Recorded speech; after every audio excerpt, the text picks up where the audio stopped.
Les liens entre cette conscience locale ou non locale et les liquides. Alors là, vous allez avoir, je pense, vos réponses. Je vous mets le schéma pour que vous puissiez vous y retrouver dans notre process. Alors, tu vas peut-être rester là-dessus, si tu veux bien. Je te laisse parler, puis Oui. après, je vais rajouter des trucs. Bah, en fait, non, je vais juste, enfin oui, je voulais juste, rebasculer sur ce schéma-là pour que vous puissiez voir un petit peu le schéma global de l'information. Donc là, on va se focaliser sur cet échange-là, dans cette conscience qu'on appelle locale et cette conscience non locale à travers la communication, le lien avec nos liquides. Donc là, si vous avez bien vu, tu peux juste rester là-dessus. Oui, je vais rester dessus. Ouais. Si tu veux bien. Les liquides sont au centre de notre activité sensorielle et psychique, émotionnelle, vous avez compris, hein, et ces liquides sont en lien, je dirais, entre eux, dans nos échanges avec le vide quantique, mais aussi donc notre médecin naturel, où on trouve toutes les ressources, toutes les solutions, hein, pour nos émotions aussi. Et ces liquides sont aussi en lien quand nous rencontrons des gens, hein, à travers nos mémoires qui s'interpénètrent. Ces liquides, si vous avez bien compris, ont une influence sur nos états d'âme. J'insiste sur ce point parce que il y a quelques années, même ça date un petit peu maintenant, je pense que ça fait déjà 10-12 ans, si ce n'est pas plus, on voyait les clichés merveilleux du chercheur Matsuru Emoto, qui mettait en évidence que nos états d'âme avaient une influence sur la structure de l'eau, donc dans l'autre sens. Là, vous prenez conscience peut-être que la structure de l'eau a une influence sur nos états d'âme. Ça marche dans les deux sens. Hein. Donc là maintenant, l'idée c'est de se dire, mais comment je peux recréer ce processus vital en recréant de l'espace entre les molécules d'eau, et vous allez voir qu'en fait, on peut être dans deux types de conscience. Alors, on va peut-être passer dessus. Deux espaces de conscience. Alors, l'espace de conscience le plus commun, c'est celui dans lequel vous êtes ce soir, en train de regarder cette conférence, hein, qui est l'espace de la conscience personnelle. Personnelle, pourquoi ? Parce que ça donne l'illusion d'être une personne, ça donne l'illusion d'être un corps. Tu voulais dire quelque chose, Steph ? Oui, juste préciser sur le schéma, j'ai marqué, c'est marqué SEP, sensation, émotion, pensée. Voilà. Ok. Comme ça qu'on définit la conscience personnelle. C'est une conscience qui est convaincue d'être un corps, convaincue d'être une personne et convaincue d'être un moi. Hein, vous connaissez ça au quotidien. Cette conscience d'être, cette conviction d'être un moi, on appelle ça une conscience qui est locale. Pourquoi ? Parce qu'elle est limitée à l'espace du corps. C'est une conscience qui est très localisée. Elle nous permet de percevoir les mouvements dans le corps, elle nous permet de percevoir les émotions, les pensées, et c'est une conscience qui est totalement localisée, même si avec nos 5 sens, on est capable de voir, je dirais, à moyenne distance, mais tout va se passer à l'intérieur. Donc c'est une conscience qui est locale. Et cette conscience qui est locale, elle est pilotée par nos champs électromagnétiques autour de nous, nos bulles, qui nous mettent sous influence. Est-ce que ça va, ça ? Eh bien, cette conscience locale, c'est une conscience qui s'attache aux événements. C'est-à-dire que vous êtes parcouru de ces pensées, ces émotions, ces sensations, ces désirs, ces sentiments, qui sont des informations dans le vide, dans l'espace, dans le champ, qui vous traversent. Et si votre conscience non locale, c'est-à-dire la conscience d'origine, eh bien, s'attache, cette conscience témoin qui n'a pas d'avis sur la situation, c'est une conscience qui est juste présente. Elle n'a aucun avis sur la situation. Elle est juste témoin de ce qui se passe.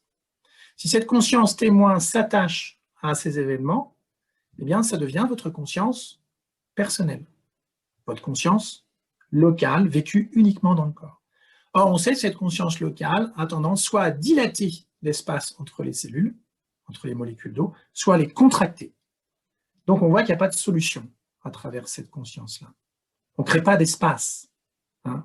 C'est-à-dire qu'on va être soit trop dilaté dans une excitation excessive, soit trop crispé. Il n'y a pas de silence possible là, dans cet espace. Vous allez voir que ce n'est pas à ce niveau-là que ça se crée. Hein. C'est cette conscience-là qui aujourd'hui est la base de l'accompagnement thérapeutique. Et donc on boucle. On boucle en permanence parce qu'on croit à se sortir des processus alors qu'en fait, rien n'a changé fondamentalement au niveau de la structure des molécules d'eau. Hein. Ou alors de manière très furtive, si je puis dire. Alors on peut se demander, mais comment on peut retrouver ce silence, hein, cet espace intermédiaire entre les cellules, entre les molécules d'eau ? Eh bien, via une conscience qui n'est pas locale, mais non locale. Ça sont des termes de physique quantique. Alors, une conscience non locale, elle a surtout été mise en évidence par des processus dans les années 90-80, qui étaient les processus des médiums américains, qui, en fait, espionnaient, je dirais, les sites stratégiques des Russes, et puis inversement. Hein. Et à l'époque, on appelait ça la vision à distance. On était capable de voir des cibles, des choses à distance, dans l'espace et dans le temps, et d'être capable de les dessiner là dans la minute. C'est le processus, je ne sais pas si vous le savez, qui a permis de trouver la cachette de Saddam Hussein il y a quelques années, il y a plusieurs années maintenant, hein, à travers des groupes de travail, des gens comme vous et moi, qui un soir ont décidé, une quarantaine, de se mettre face à leur papier blanc et leur stylo, qui se sont connectés à distance avec ce qu'ils percevaient, ils ont tous dessiné à peu près la même chose. Hein. Et c'est comme ça qu'on a trouvé la cachette de Saddam Hussein. Cette conscience non locale, elle vous permet de percevoir quelqu'un qui va vous appeler dans la seconde. C'est une conscience qui est quantique. C'est-à-dire que c'est une conscience qui est bien au-delà de vos champs, sous lesquels vous êtes sous influence. Parce que vous avez compris que si vous voulez sortir de cette influence, eh bien, vous devez sortir de cette conscience limitée au corps. Elle doit se projeter bien au-delà de votre corps. Elle doit redevenir espace. C'est une conscience qui est spatiale. À partir du moment où elle n'est plus limitée par le corps, elle redevient espace. Une conscience qui redevient espace est capable, via un abandon aux événements, où on s'abandonne aux événements, eh bien, est capable de recréer de l'espace entre vos molécules d'eau. Mais ça ne peut se passer de manière optimale et dans des laps de temps très courts et très profonds, dans des états de conscience qui ne sont pas des états de conscience qu'on dit modifiés ou élargis. Pourquoi? Parce qu'on part du principe que la conscience normale, c'est la conscience du quotidien. Alors que la conscience normale, entre guillemets, c'est votre conscience du nourrisson, c'est la conscience d'origine. La conscience anormale, c'est celle du quotidien. Hein? Voilà. Donc en fait, quand on dit élargi ou modifié, c'est un écart de langage. On devrait dire plutôt, je dirais, réduite. On devrait dire que c'est une conscience qui est plutôt réduite, je dirais, la conscience du quotidien. Hein. Ce n'est pas la conscience de base. La conscience de base, c'est vraiment cette conscience non locale. Cette conscience non locale, qui est espace, elle recrée naturellement de l'espace entre vos molécules d'eau, et c'est celle qui recrée la vie. On verra tout à l'heure comment on peut travailler avec cette conscience non locale. Est-ce qu'il y a des questions par rapport à ça? Non, et j'avais juste Nathalie qui partageait qu'elle aimait bien cette notion de silence. Oui. Justement, c'est une conscience qui est silencieuse parce que cette conscience non locale, qui permet justement de percevoir par exemple les transmissions de pensée entre nous, hein, à distance, cette conscience non locale, eh bien, c'est une conscience qui est silencieuse. Pourquoi? Parce qu'elle n'a aucun avis sur la situation. Elle est juste témoin. Elle assiste à des faits. Elle ne les, je dirais, estampe pas ou estampille pas mauvais, bon. La conscience qui estampille les événements mauvais ou bons en fonction des crispations et des dilatations de tissus, c'est la conscience personnelle, la conscience locale. La conscience non locale, la conscience quantique donc, c'est une conscience qui n'a aucun avis sur la situation. C'est une conscience silencieuse. C'est un témoin. Elle ne voit que des faits. Hein. Elle ne les estampille pas comme fait la conscience mentale de bon ou de mauvais. OK? Est-ce qu'il y a des questions? Non, j'avais une question de Daniel qui doit quitter, qui me demandait si c'était en replay. Donc, je répondais oui, bien sûr. Donc, il y aura un replay disponible, mais je vous en parlerai à la fin. Je le dis maintenant pour juste ceux qui quittent. Alors, on va... Nathalie qui s'interroge sur le lien avec l'empathie. Alors, l'empathie, si tu veux... alors ça, c'est vrai que je ne l'ai pas évoqué. Je peux quand même le dire, en dire deux mots. L'empathie, ça fait partie, je dirais, des réactions plutôt d'ordre féminin, si je puis dire. Hein, au féminin, pas au sens de femme, au sens féminin du terme. Hein. Distinguez bien les hommes et le masculin, et les femmes et le féminin. Les hommes ont du féminin, les femmes ont du masculin. Ce sont vraiment des valeurs et des réactions qui sont féminines. Et ce que je n'ai pas évoqué tout à l'heure, c'est que les vortex se créent naturellement dans le corps lorsque la conscience non locale est capable de s'abandonner aux événements au lieu de les combattre. Or, vous avez remarqué, dans cette société, on fait essentiellement, en grande partie, que combattre les événements ou les fuir. Hein. On est dans la résistance. Or, on s'est aperçu qu'avec cette conscience quantique non locale, qui se détache des événements et qui recrée de l'espace, eh bien, on recrée naturellement des vortex qu'on appelle antilinéaires, c'est-à-dire des vortex qui vont du futur vers le passé. C'est-à-dire qu'on s'abandonne aux événements, et au lieu de les fuir, on les accueille et on s'y abandonne. C'est une conscience qui va à l'inverse du temps dans le corps. Et cette conscience qui va à l'inverse du corps, c'est la clé aujourd'hui de la thérapie. Pourquoi? Parce que dans les années 80, 70-80, un ingénieur de génie qui s'appelle Theodor Schwank, qui a écrit un ouvrage qui est magnifique, qui s'appelle Le chaos sensible, que je vous invite à lire, qui est vraiment extraordinaire. Et Theodor Schwank, qui est repris aujourd'hui par nombreux scientifiques qui travaillent sur l'eau, a mis en évidence que dans une rivière, quand vous avez deux courants opposés, ou de chaleurs différentes, à leur rencontre se créent des vortex. Et là, on a la clé de la thérapie. On se rend compte qu'en fait, aujourd'hui, on essaye de dépasser des événements et d'atteindre des résultats, et qu'on n'est absolument plus en mesure de recréer ces vortex naturels du corps qui se créent justement lorsque vous avez une partie de vous qui a envie d'aller quelque part et une partie de vous qui s'abandonne à ce qui peut se passer. C'est la conscience du nourrisson. Et quand vous êtes dans ces deux sas de conscience, une qui veut quelque chose, qui est là et qui veut aller ailleurs, une conscience qui va du passé vers le futur, et une conscience qui s'abandonne aux événements et qui va du futur vers le passé, eh bien, à la rencontre de ces deux courants liquidiens et de conscience dans le corps, se créent des vortex qui permettent d'échanger de la lumière avec le vide quantique. Et ça, c'est une clé de la thérapie. Je ne l'avais pas évoqué tout à l'heure, mais c'est une clé de la thérapie. Donc l'abandon est la clé de la thérapie demain, mais dans certains espaces de conscience. Je pense que je n'ai pas répondu totalement à la question tout à l'heure sur l'empathie.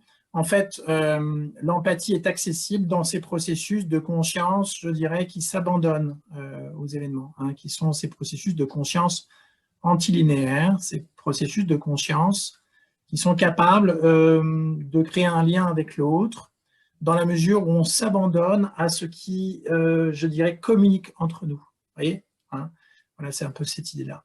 Et ça n'est possible que si on sort un peu de cette énergie de combat. Alors, on va peut-être regarder un petit peu comment on peut passer par ces étapes du PIS qu'ont évoqué Evelyne et Magali. Peut-être avec le slide qui suit, Steph. Oui. Merci, Evelyne. Merci beaucoup.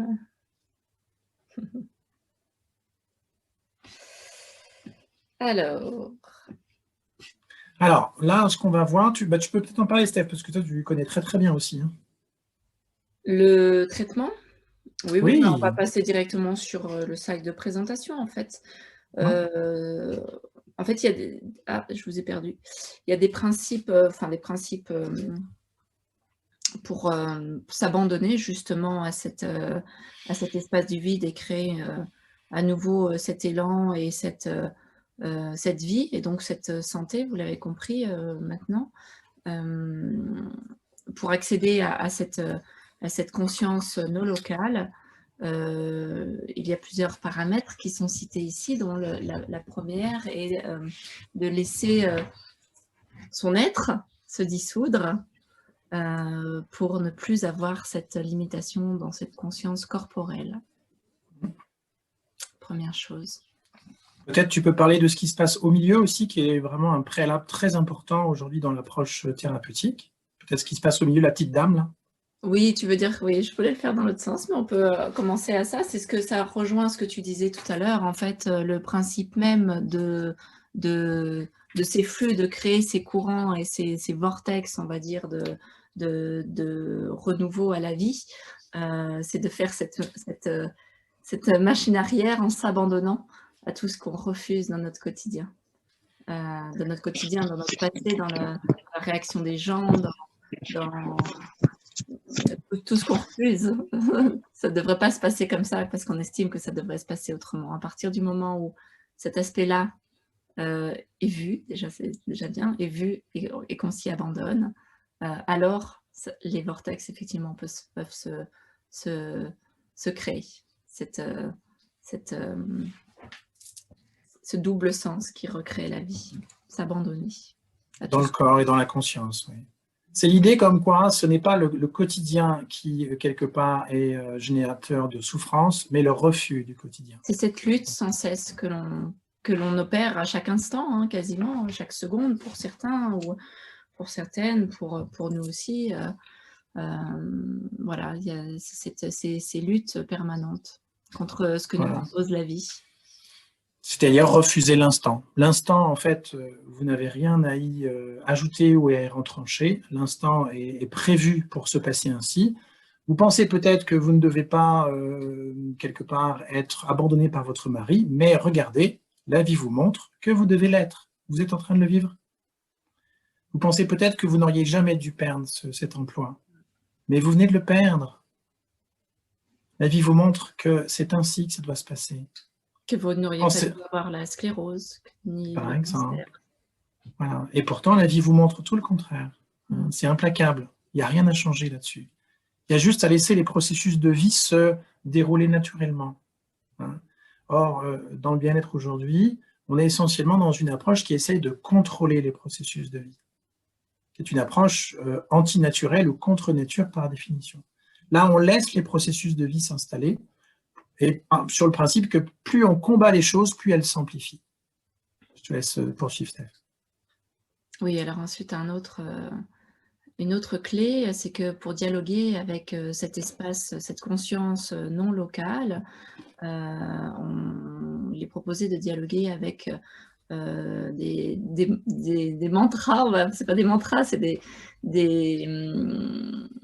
ce qui, des ça, des c'est, et de pas forcément nommer, se nommer et revenir dans cette conscience personnelle.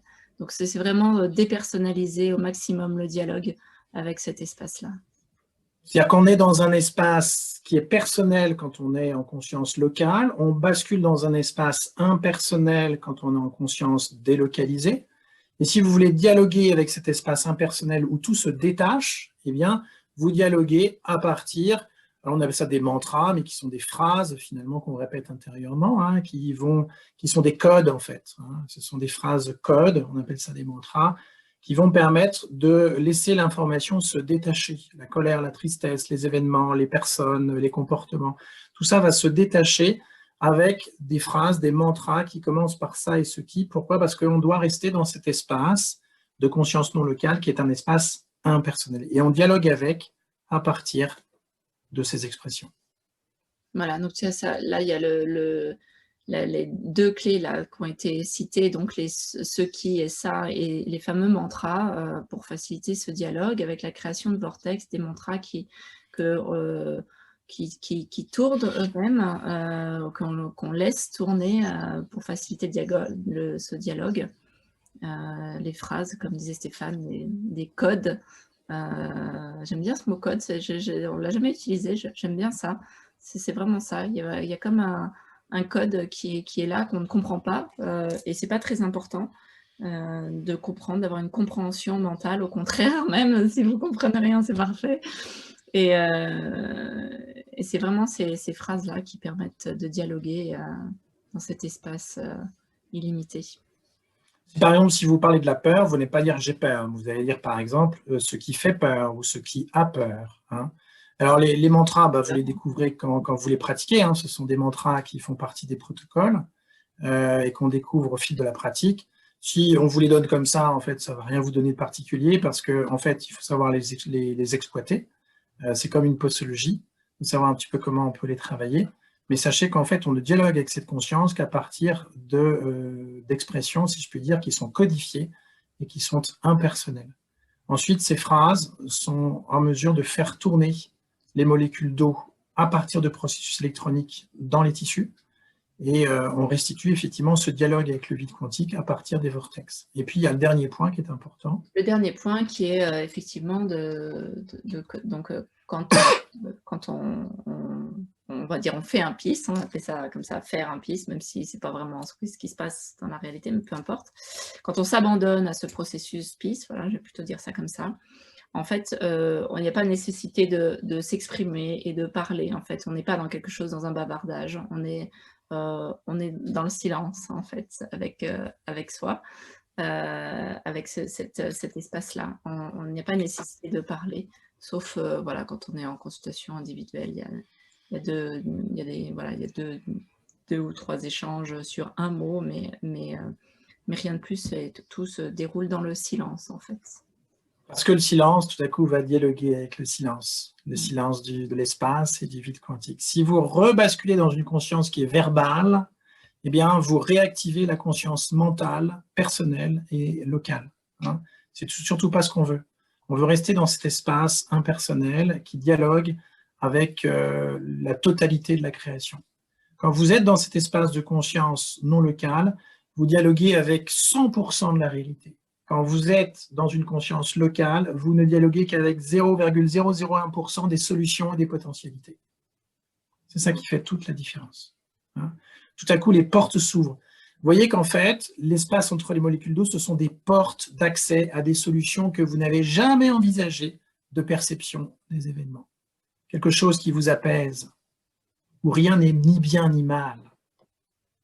Tout est entre les deux, quelque chose qu'on ne peut pas nommer, qui est insaisissable, mais qui est présent, et qui a le goût du silence, de la paix, de la joie sans raison, de l'amour, qui n'est associé à personne et qui ne dépend de personne, quelque chose qui est sa propre nature et qui se suffit à lui-même.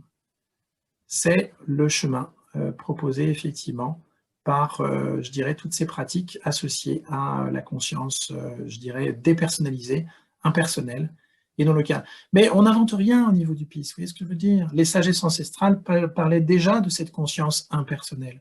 Sauf qu'aujourd'hui, eh bien, la vie nous a aidés à créer des protocoles qui permettent de se connecter à ces espaces naturellement et de laisser se détacher en quelques instants des processus, je dirais, des blessures, des situations, des chocs que vous avez vécus il y a 10 ans, 20 ans, 50 ans, voire plus, en quelques instants.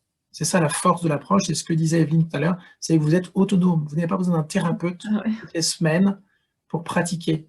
Hein, les protocoles sont enregistrés en séance, que ce soit en individuel ou en groupe, et vous continuez à les pratiquer chez vous. Vous êtes autonome, on est dans de l'autothérapie. Et vous faites par vous-même, et au jour après jour, votre conscience de la réalité se détache des événements. Vous êtes très présent, mais très détaché. On va peut-être avancer un petit peu, parce que l'heure tourne. Oui, tout à fait.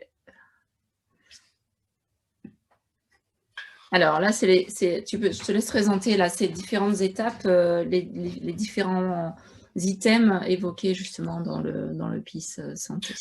Oui, tout à fait. Alors là, on évoque surtout ce qu'on travaille avec ce qu'on appelle le PIS santé, qui va travailler sur les symptômes et les douleurs. On va travailler essentiellement sur ces différents items que je pense qui ne vont pas forcément vous surprendre. Mais on va travailler avec cette conscience délocalisée qui va se détacher surtout de grands processus d'identification ou de refus par rapport à la maladie. Hein. Alors en général, ce qu'on fait, c'est que dans un premier temps, on va laisser venir des scènes majeures, comme ça, spontanées, qui sont à l'origine des symptômes et des douleurs. Ça va se faire comme ça. Hein. L'intelligence de la vie, souvent, va nous les proposer naturellement. Hein. Et on va être capable de travailler dessus en détachement. Donc ça, c'est vraiment une vraie richesse de travailler à partir de scènes qui vont venir comme ça, spontanément, dans l'espace de la conscience, et avec lesquelles on va pouvoir, ou desquelles on va pouvoir se détacher. Ça, c'est la première étape. La deuxième étape, c'est de travailler sur le refus de la douleur et de la maladie. Parce qu'en général, plus on la refuse, plus on la combat, et plus elle s'amplifie. C'est un processus naturel chez l'être humain, qui en fait, quelque part, une douleur, quand on a mal, on essaye quelque part un petit peu de la stopper. Donc on la refuse. Plus on la refuse, plus on a mal. Hein. Donc, on travaille d'abord sur ce refus de la douleur et de la maladie. On s'y abandonne, on s'en détache, d'accord, hein, de cette douleur, de cette maladie, parce qu'on imagine que ça devrait se passer autrement, alors que tout vous montre que ça doit se passer ainsi. Ensuite, on va travailler sur l'identification avec la pathologie ou la douleur. C'est-à-dire qu'en fait, vous n'en êtes peut-être pas conscient, mais dans le champ de conscience corporelle, vous avez une sensation associée au fait d'être certain d'être cancéreux, d'être certain d'être la sclérose en plaques, d'être certain d'être votre douleur. Il y a un processus d'identification. Donc, on travaille sur ce processus de détachement de l'identification. Puis après, on va travailler sur l'espoir de guérir, qui, contrairement à ce qu'on pourrait croire, est un des grands ennemis de la guérison. C'est ce que j'appelle le dernier bastion de l'attente. L'espoir, c'est quand on attend encore quelque chose. Hein. Plus on attend quelque chose, plus la vie s'échine à nous dire ben non, je vais continuer à te proposer la même chose. Hein. Donc, c'est de capituler, d'abandonner l'espoir pour laisser toute la place à la foi. La foi, c'est marcher dans le noir, marcher dans ce mystère, laisser la vie occuper tout l'espace. Hein. Donc, on va laisser cet espoir de guérir se détacher pour laisser toutes les forces de la vie se matérialiser. Puis, on va travailler sur les frustrations. Tu veux en parler, Steph? Les frustrations, j'étais en train de regarder les questions en même temps. Les frustrations, bah, tout ce qui nous, dans ces symptômes, dans cette maladie, tout ce qui nous est impossible de faire. Je reprends une anecdote d'Evelyne parce qu'on se connaît bien. Et par exemple, elle pouvait être dans l'incapacité, par exemple, de changer une ampoule parce qu'il fallait monter sur une chaise, ce genre de choses. Et toutes ces petites choses au quotidien que vous ne pouvez pas faire, peut-être préparer un petit déjeuner ou je ne sais quoi, ouvrir une fenêtre, une boîte de conserve. Je parle du quotidien parce que c'est ce qui... Conduire ? C'est ce qu'on vit, le conduire. Ne pas pouvoir s'occuper de ses petits-enfants, peut-être, je ne sais pas. Enfin, tout un tas de choses qui nous rendent, qui créent cette frustration et qui la renforce au fur et à mesure des jours qui s'écoulent. Donc tout ça, c'est regardé également dans ce PIS santé. Puis on va se détacher des bons côtés de la maladie. Vous savez, hein, quand on s'occupe de vous, on est à vos petits oignons, eh bien on se pose la question inconsciemment, parfois consciemment, mais finalement, est-ce que j'ai pas intérêt à rester malade? Puisque tout à coup, tout le monde s'intéresse à moi, tout le monde s'occupe de moi. C'est ce qu'on appelle se détacher des bons côtés des maladies et de la douleur. Ce qu'on dit souvent quand on accompagne des personnes qui sont, par exemple, cancéreuses, c'est continuer, tant que vous le pouvez, à vivre comme c'était avant, sans parler de votre cancer toute la journée. Hein? Pourquoi? Parce que vous allez voir, moi je me souviens il y a quelques années avoir reçu des personnes qui étaient atteintes de cancer et que toute la journée était le cancer, toute la journée. Entre les échanges avec le compagnon, les échanges avec les amis qui vous appellent régulièrement, parce que bah, évidemment tout le monde veut bien faire ça, c'est humain. Hein. Et puis les infirmières qui passent, les solutions qu'on essaye de trouver toute la journée étaient ce cancer. Ma mère, je me souviens, il y a 2 ans, elle était atteinte du cancer du sein. Elle m'a dit, mais est-ce que tu as un conseil à me donner? Je dis, le seul conseil que je vais te donner, c'est évite de parler de ton cancer toute la journée. Quand les gens t'appellent, dis-leur que c'est OK. Et vous, ça va bien? Qu'est-ce qui se passe dans votre vie? Voilà, c'est vraiment de générer cet espace qui est moteur, qui est je suis animé par la vie, j'ai ce goût de vivre, d'avoir de nouveaux projets, etc. Et de focaliser là-dessus plutôt que de focaliser sur la maladie. Et de continuer à vivre comme si vous n'aviez pas le cancer. Alors évidemment, quand c'est invalidant, ça a un impact, clairement, hein, mais de continuer le plus possible à continuer à vivre sans cette focalisation sur la maladie. Voilà. Et puis arrive un moment où on se détache de toutes ces difficultés associées à la maladie, et on commence à voir la maladie comme une révélation, comme disait Magali, comme un cadeau, comme disait Evelyne tout à l'heure, d'aimer sa douleur, d'aimer sa maladie.